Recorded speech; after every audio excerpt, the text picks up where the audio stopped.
1984년 제2부 3.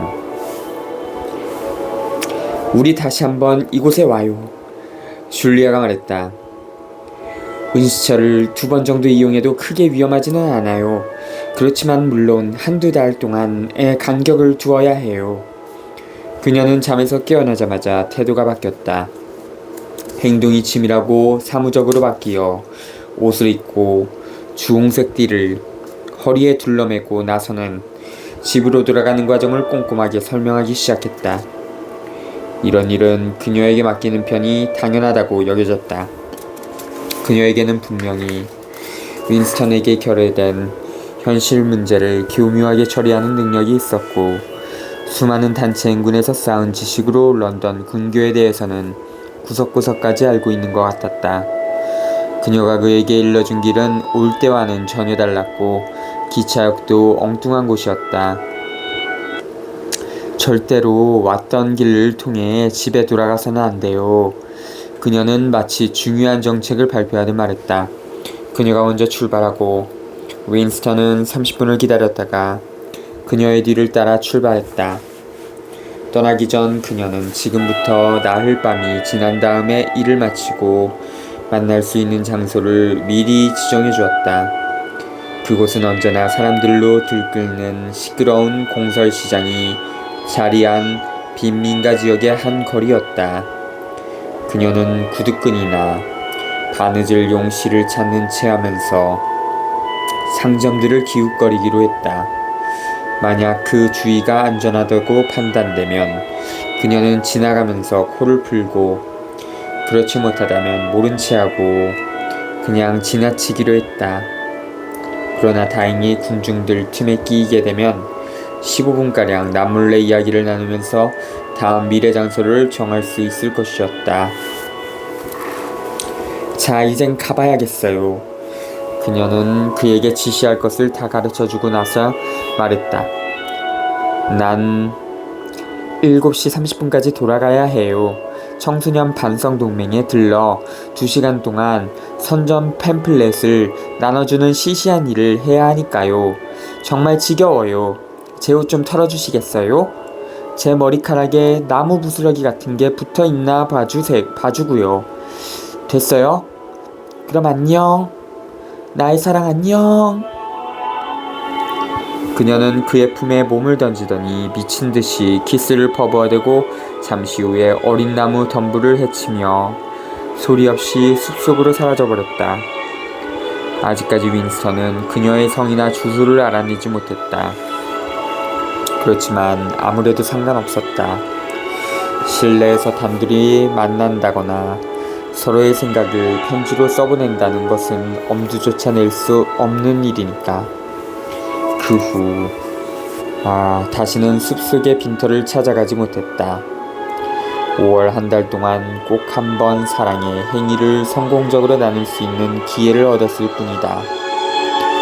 그곳은 줄리아만 아는 또 다른 비밀 장소로서 30년 전에 원자폭탄이 떨어져 거의 폐허가 되다시피 한 어느 시골의 황폐한 교회 종탑에서였다. 일단 그 안에 들어가 보니 정말 훌륭한 은신처였는데 그곳까지 가는데 많은 위험이 따랐다. 그곳을 제외하고는 거리에서만 만나야 했고 매일 저녁 장소를 바꿔야 했으며 미래 시간도 30분을 넘기지 못했다.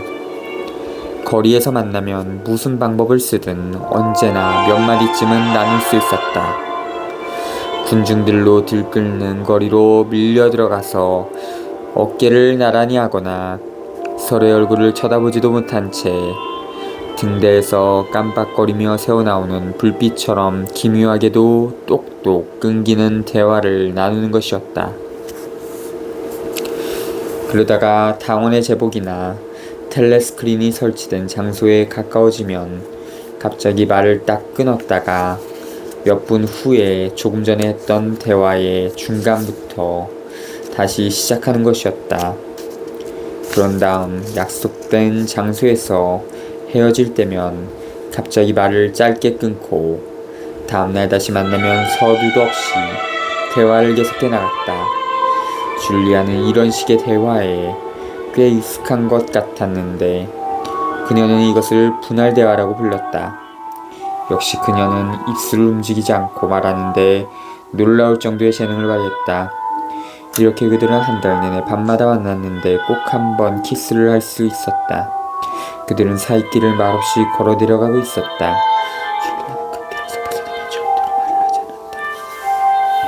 그때 귀가 멍멍해지는 폭음이 들리면서 땅이 진동하고 하늘이 캄캄해졌다. 윈스턴은 타박상을 입고 겁에 질려 나가 떨어져 있었다. 로켓단이 바로 가까이에 떨어진 모양이었다. 순간 죽은 사람처럼, 아니 뱀처럼 새하얗게 질린 줄리아의 얼굴이 그의 얼굴에서 불과 몇 센티미터 떨어져 있는 것을 발견했다. 그녀의 입술도 새하얗다. 줄리아는 죽은 게 아닐까. 윈스턴은 그녀를 부둥켜 안고 키스를 퍼부어댔다.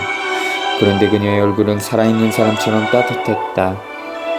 입을 맞추고 나자 그의 입술에도 하얀 것이 묻어 있었다. 그제서야 두 사람은 얼굴에 횟가루를 뒤집어 썼다는 것을 알게 되었다. 어느 날 저녁인가는 미래 장소에 도착하고서 나서도 손짓 한번 해보지 못하고 그냥 지나쳐 가야만 했는데, 그것은 순찰 경관이 거리에 모퉁이로 돌아다닌다거나 헬리콥터가 머리 위에서 맴돌고 있었기 때문이었다. 거기에 위험이 도사리고 있지 않다 하더라도 만날 시간을 마련하기란 여전히 어려웠다. 윈스턴은 일주일에 60시간을 근무해야 했고 줄리아의 근무 시간은 더 길었다. 게다가 휴일에도 업무가 밀리면 일을 해야 했으므로 쉽사리 시간을 맞출 수가 없었다. 아무튼 줄리아는 밤 시간을 완전히 쉬는 때가 드물었다. 그녀는 강의로 들어야 하고 데모에도 참가하고 청소년 반성동맹을 위한 인쇄물도 작성하고 중후지간에 쓸 깃발도 준비하고 저축운동을 위해 폐품도 수집하는 따위의 활동을 벌이느라 엄청난 양의 시간을 소모했다. 그 대가는 반드시 받게 된다고 그녀는 말했다. 사실 그것은 위장행위에 지나지 않았다. 작은 규칙을 지키면 큰 규칙을 깨뜨릴 수도 있다는 것이 그녀의 생각이었다. 그녀는 윈스턴에게 열성당원들이 자발적으로 참가하는 시간제, 군수품, 제조작업에 가끔 참가하라고 권유하기도 했다. 그래서 윈스턴은 매주 하루 저녁씩 텔레스크린의 음악에 맞추어 따분하게 망치질하는 소리가 들리는 공장의 희미한 불빛 아래서 폭탄의 퓨즈 같은 조그만 쇠조각을 나사로 재는 단조로운 일을 하면서 온몸이 죄어드는 것 같은 지루한 4시간을 보내야만 했다. 그들이 그 교회의 종탑에서 만났을 때에야 지금까지 띄엄띄엄 나누었던 대화의 끊긴 부분을 메울 수 있었다. 그것은 찌는 듯한 무더운 오후였다. 종로 위에 있는 네모난 조그만 방 안의 공기는 무덥고 혼탁했으며 비둘기의 배설물 냄새가 지독하게 풍겼다. 그들은 먼지와 나뭇가지가 수북이 쌓인 마룻바닥에 앉아 몇 시간 동안이나 이야기를 했다.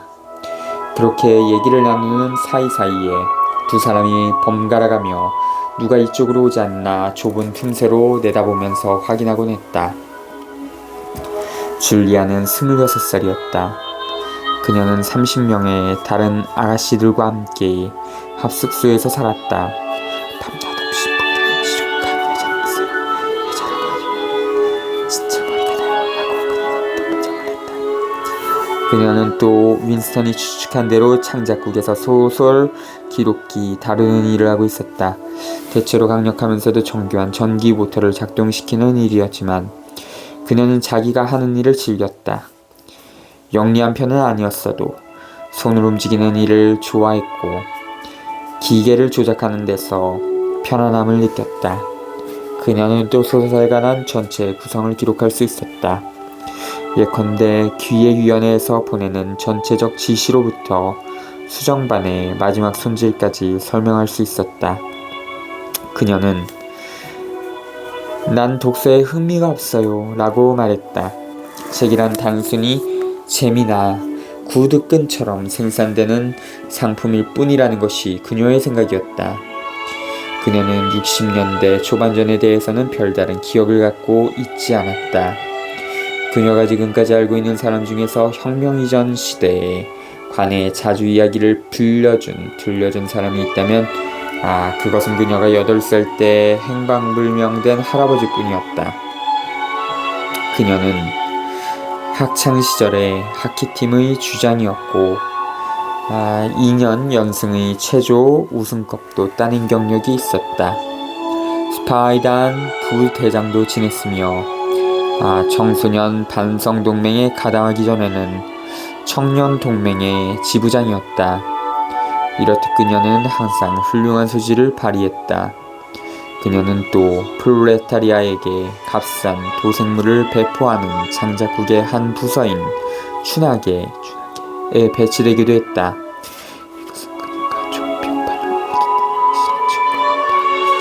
그곳에서 일하는 사람들은 춘하계를 쓰레기집이라는 별명으로 부른다고 그녀는 귀띔해주기도 했다. 그녀는 그곳에서 1년 반 동안 근무하며 신나는 이야기라든가 여학교에서의 하룻밤 같은 제목이 붙여진 밀봉된 소책자들을 제작하는 일을 거들었다.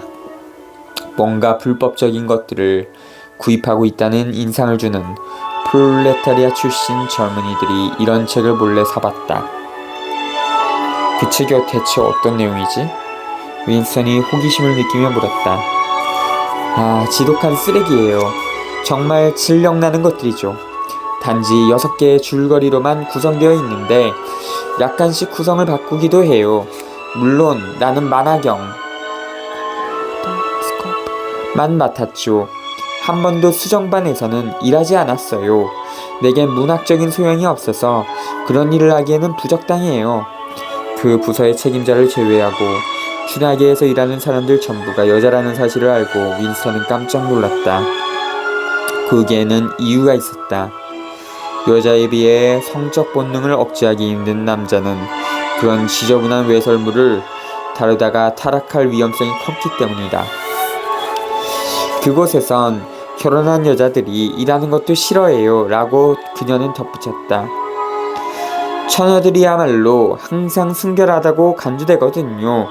아무튼 나처럼 순결하지 못한 아가씨가 있는데도 말이에요. 그녀는 16살 때 60세의 당원가 최초의 정사를 가졌었다. 그런데 그는 후에 체포되는 것이 두려워 자살해버리고 말았다. 아무튼 잘된 일이죠 라고 줄리아는 말했다. 그렇지 않았다면 자백을 강요당할 때 그 사람의 입에서 내 이름이 튀어나왔을 테니까요. 그때 이래 그녀는 여러 사람들과 관계를 했다. 그녀가 생각하는 인생이란 극히 간단한 것이었다. 인간은 행복한 시간을 갖고 싶어한다. 그런데 그자들이 당을 의미한다. 사람들이 그런 시간을 갖는 걸 원하지 않는다. 그래서 사람들은 가능한 한 규칙을 깨뜨리려 한다.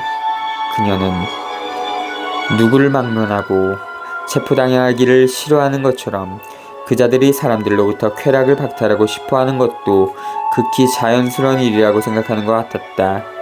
그녀는 당을 증오했다. 그녀는 가장 잔인한 말로 자신의 그런 감정을 표현했지만 당에 대한 일반적인 비판은 하지 않았다. 그녀 자신의 사생활에 직접 개입하지 않는 한 당의 교리에 대해 아무런 흥미도 갖지 않았다. 여기 오타가 하나 있네요. 않는 한. 히읗인데 지읒으로 표기가 되어 있죠. 매일같이 사용하는 일상적인 말을 제외한다면 그녀가 신어를 전혀 사용하지 않는다는 것도 그는 알았다. 그녀는 형제단에 관해 들어본 적이 없었으므로 형제단의 존재를 믿으려 하지 않았다. 당에 맞선 어떤 종류의 조직화된 반역도 끝내 실패로 돌아가고 말 것이 분명하므로 그런 것은 어리석은 짓이라고 그녀는 간주했다. 따라서 당의 규칙을 깨뜨리면서라도 계속해서 살아가는 것이 현명한 일이라는 것이었다. 젊은 세대로서 그녀와 같은 사고방식을 가진 사람이 어느 정도나 있을까 하고 그는 막연하게 생각해봤다. 혁명의 세계에서 성장한 사람들은 당을 마치 하늘 같은 불변의 존재로 받아들이는 것 외에는 아무것도 모르고 당의 권위에 항거하는 것이 아니라 단순히 그 권위를 회피해버리는 것이었다. 마치 토끼가 개를 피하듯이. 윈스턴과 줄리아는 결혼의 가능성에 대해 한마디도 상의하지 않았다. 그들 사이에 결혼이란 일말의 가능성조차 없는 것이었다. 윈스턴이 아내인 캐서린과 정식으로 이혼한다 하더라도 당 위원회에서 결혼을 승인해 줄 리가 없었다. 그것은 희망이라곤 전혀 찾아볼 수 없는 한낱 꿈이었다. 당신의 아내는 어떤 여자였어요? 라고 줄리아가 물었다. 그녀는 이를테면 섬심적, thankful 이라는 신호를 알고 있어? 정설만을 받아들일 뿐 본질적으로 사악한 생각은 품을 수 없다는 뜻 말이오. 몰라요. 그런 말은 모르지만 그런 종류의 사람이 있다는 것은 익히 알고 있어요. 그는 줄리아에게 자신의 결혼 생활에 대해 이야기하기 시작했다. 그러나 기묘하게도 줄리아는 이미 그 결혼 생활의 중요한 내막을 잘 알고 있는 듯했다. 줄리아는 마치 자신이 직접 목격했거나 느낀 것처럼 자세하게 이야기했다. 그가 손을 대자마자 캐서린의 몸이 굳어버리는 일이라든가 그 행위를 하는 동안에 아내의 팔이 그의 몸을 단단히 끌어안고 있으면서도 여전히 있는 힘을 다해 그를 밀어내려는 듯한 인상을 주는 것까지도 알고 있었다. 줄리아와 함께 있으면 그런 얘기를 해도 별다른 어색함을 느끼지 않았다. 어찌되었건 캐서린과의 관계는 이미 오래전부터 고통스러운 추억으로 남아있을 뿐 아니라 이젠 혐오스러운 존재가 되어버린 것이다. 만약 한 가지 일만 아니었더라면 그럭저럭 견뎌낼 수 있었을 거야. 그는 줄리아에게 캐서린이 매우 똑같은 날 저녁에 그에게 강요했던 그 무감각한 의식에 대해 설명해줬다. 그 여자는 그 짓을 혐오하면서도 끝내 중단하려고 하지 않았어. 그녀가 그걸 뭐라고 한 줄이나 알아? 당신은 아마 짐작도 못할 거야. 당에 대한 우리의 임무라고 했겠죠. 줄리아가 곧 알아맞혔다. 어떻게 그런 것까지 알지? 이봐요. 나도 학교에 다녔어요. 16살이 넘으면 한 달에 한 번씩 섹스에 대한 토론회를 가졌어요. 청년 운동에도 그런 모임이 있었고요. 그걸 몇 년 동안에 걸쳐 주입시키는 거예요. 상당한 효과가 있으니까요. 그렇지만 그걸 반드시 믿을 수만은 없어요. 인간이란 원래 위선자니까. 줄리아는 이 주제를 좀 더 확대시켜 이야기하기 시작했다. 줄리아에겐 모든 것이 그녀 자신의 성욕으로 기착되는 것이었다. 아무튼 이런 얘기가 나오자마자 그녀는 굉장히 민감한 반응을 보였다. 윈스턴과는 달리 그녀는 당이 요구하는 성적 순결에 대한 내적인 의미를 파악하고 있었다. 성의 본능은 단순히 당의 통제가 미치지 못하는 그 자체의 세계를 구축해 나가기 때문에 무슨 수를 써서라도 파괴하려 한다는 것이었다. 더욱 중요한 것은 성욕을 박탈하면 히스테리를 유발시킬 수 있고 그 히스테리를 전투열과 지도자에 대한 숭배로 전환시킬 수 있기 때문에 바람직하다고 했다. 그녀는 이것을 다음과 같이 규정했다. 인간은 사랑의 행위를 할 때 온 정력을 소모하게 돼요. 성교를 하고 난 다음엔 행복감을 느껴 아무런 생각도 하지 않게 되지요. 그자들은 인민이 그런 기분을 느끼는 걸 도저히 용납할 수가 없죠. 사람들이 항상 정력이 넘쳐있기를 바라거든요. 온 시가지를 누비며 행진하고 함성을 지르고 깃발을 흔드는 이 모든 행위는 단순히 섹스가 변질된 것일 뿐이에요. 사람들이 내적으로 만족감을 느낀다면 무엇 때문에 빅브러더가 3개년 계획이나 입은 증오나 그 밖에 썩어빠진 그 자들의 의식에 그처럼 열을 올리겠어요? 그 말이 정말 옳다고 그는 생각했다. 순결과 정치적인 교리 사이에는 직접적인 밀접한 관계가 있었다. 강력한 본능을 축적하여 그것을 추진력으로 사용하지 않는다면 당이 당원들에게 요구하는 공포와 증오와 광적인 맹신을 무슨 방법으로 절정에까지 끌어올릴 것인가. 성적 충동은 당에게 위험한 것이므로 당이 그것을 적절히 이용하려는 것도 당연한 일이었다. 그들은 부모로서의 본능에도 똑같은 방법을 적용했다. 가족대 또한 전적으로 폐지시킬 수 없는 것이었으므로 그들은 사람들에게 거의 옛 방식대로 자기 자식을 사랑하라고 권유했다.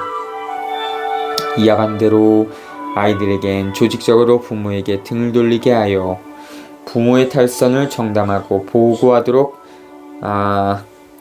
가르쳤다. 그래서 가족이란 결과적으로 사상경찰의 확대 영역에 지나지 않았다. 그런 수법에 의해 모든 사람들은 그들과 가장 친근한 밀고자들에게 밤낮 없이 포위되어 있는 셈이었다. 문득 그의 생각은 캐서린에게로 되돌아갔다. 캐서린이 만약 그처럼 둔감하지 않아서 그의 정치적 견해가 정상에서 벗어났다는 사실을 눈치챘더라면 의심할 여지 없이 그를 사상경찰에 고발했을 것이다. 그러나 사실 지금 이 순간에 그녀가 기억에 떠오른 것은 그의 이마에 땀방울이 맺히게 했던 어느 오후에 숨막힐 듯한 더위 때문이었다. 그는 지금으로부터 11년 전 어느 무더운 여름날 오후에 일어났던, 아니 하마터면 일어날 뻔했던 일을 줄리아에게 이야기하기 시작했다. 그들이 결혼하고 나서 3-4개월 지난 후의 일이었다. 그들은 켄티 지방에서 단체 행군을 하다가 길을 잃어버렸다. 다른 사람들보다 고작 몇 분 정도 뒤처졌을 뿐인데 길을 잘못 들어 오래된 백악 채석장에 낭떠러지 끝까지 와버리고 말았다. 그곳은 10m 내지 20m쯤 되는 깎아지른 절벽으로서 저 아래쪽 바닥에는 자갈이 깔려 있었다. 주위엔 길을 물어볼 사람도 없었다. 길을 잃었음을 깨달은 순간 캐서린은 무척 초조해 보였다.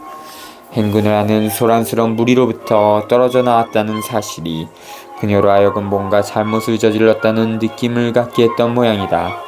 그들은 오던 길로 되돌아가서 반대 방향으로 갈 수 있는지 길을 찾기 시작했다. 그러나 바로 그때 윈스턴은 그들 땅 밑 발 밑에 낭떠러지 틈에 무성하게 자란 좁쌀 풀꽃을 발견했다. 분명히 똑같은 뿌리에서 자라난 한 포기의 풀인데 자홍색과 벽돌색의 두 가지 꽃망울을 달고 있었다. 이런 종류의 꽃은 한 번도 본 적이 없었으므로 그는 캐서린에게 보여주려고 그녀를 불렀다. 저길 봐요, 캐서린. 저 꽃 좀 봐. 저 아래쪽에 있는 덤물 말이야. 두 가지 빛깔의 꽃이 보이지? 그녀는 벌써 몸을 돌려 저만큼 가 있었는데 초조한 빛을 감추지 못한 채 잠시 되돌아왔다. 그녀는 그가 가리키는 방향을 보려고 땅떨어지 밖으로 얼굴을 내밀기까지 했다. 그녀의 바로 등 뒤에 서 있던 그는 그녀를 잡아주려고 허리를 붙들었다.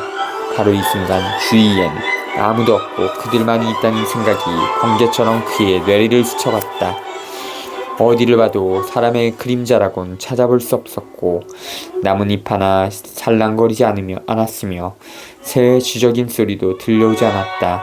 이런 곳에 마이크로폰이 비밀리에 장치되어 있을 가능성은 희박했고 설령 마이크로폰이 있다 하더라도 소리만 청취하는 데 그칠 것이다. 오후에 가장 무덥고 나른한 시간이었다. 이글거리며 내리쬐는 태양 탓인지 그의 얼굴에서는 땀방울이 줄줄 흘러내렸다. 그때 한 가지 생각이 번개처럼 스쳐간 것이었다. 왜 뒤에서 당장 떠물려버리지 않았어요? 하고 줄리아가 말했다. 나 같으면 그렇게 했을 텐데. 그래, 당신 같으면 그렇게 했겠지. 나도 옛날에 내가 아니라 지금의 나였다면 그렇게 했을 거야. 잘 모르긴 해도 틀림없이 나는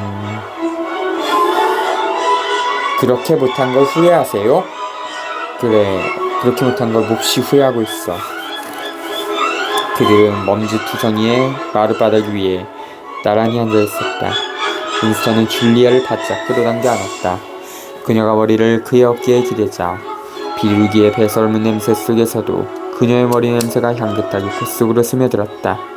아직 젊은 그녀로서는 귀찮은 사람을 낭떠러지 밑으로 밀어버린다고 해서 결코 문제가 해결되는 것은 아니라는 사실을 이해하지 못하는 것 같았다.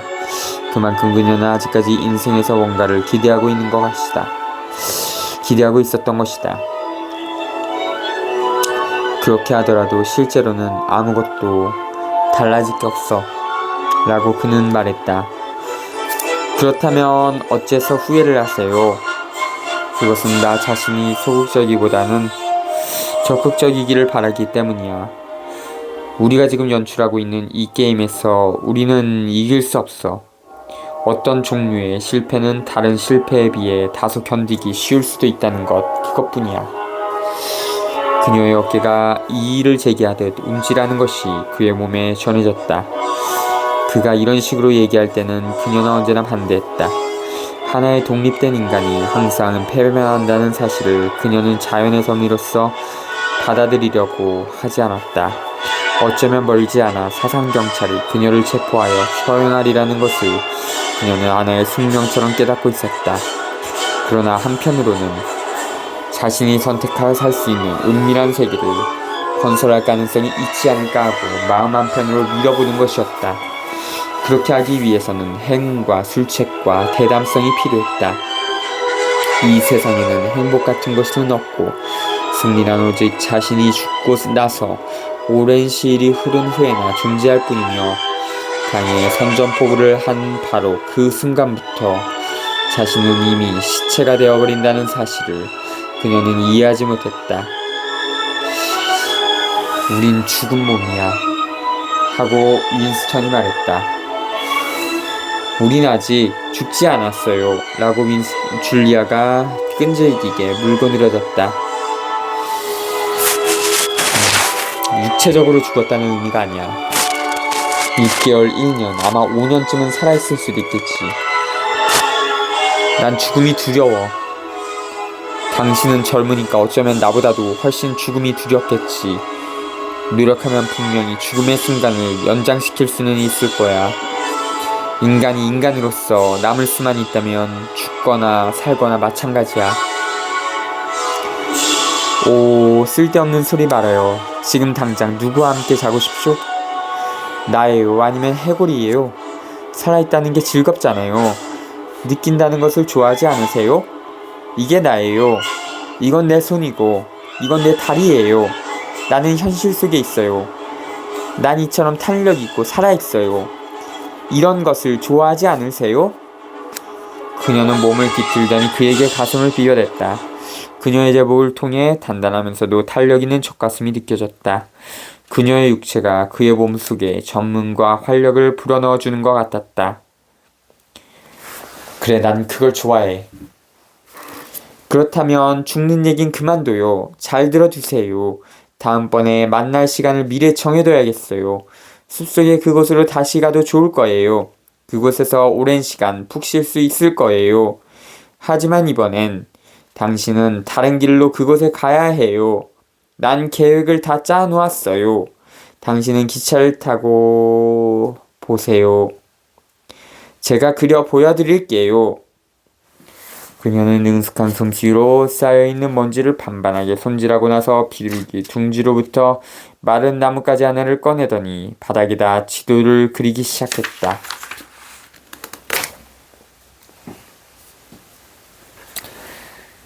자주